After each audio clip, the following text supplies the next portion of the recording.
La ville de demain, c'est avant tout une ville choisie et non subie. C'est véritablement la ville qui permet de passer de cette dynamique de ville subie à une ville choisie et qui, pour ce faire, est connectée à son alentour, assure le bien-être de ses résidents et évidemment, et c'est les thèmes que vous avez sélectionnés pour ce webinaire, le fait notamment par la partie environnementale, et donc c'est la ville verte, mais aussi par l'utilisation efficace des technologies au service de ce bien-être, et donc c'est la ville intelligente et évidemment le fait dans une lutte absolue contre toute forme d'inégalité, et c'est la ville inclusive.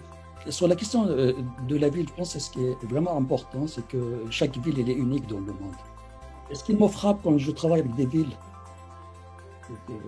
en France, dans le pays développé, on n'est pas, c'est l'absence d'un système d'information.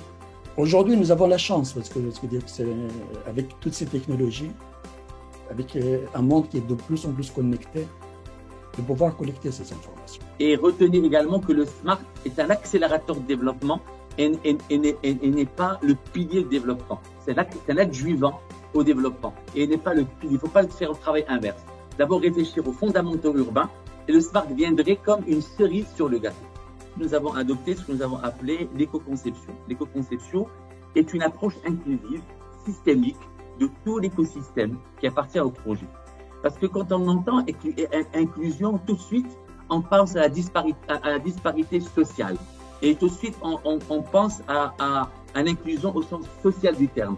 Mais l'inclusion est un terme général et générique qui peut porter, quand on conçoit une ville, l'aspect économique, l'aspect politique, l'aspect géologique, géotechnique, l'aspect social, bien évidemment, et l'aspect environnemental physique. Pour nous, déjà, la commune de Chefchaouen, c'est une instance, l'instance démocratique la plus proche des citoyens. Donc, nos démarches étaient et restent toujours, et le resteront, participative, parce qu'on ne peut pas faire les choses tout seul. Imaginer les choses qui viennent de haut en bas, ça c'est pas normal et on ne peut pas réussir ça.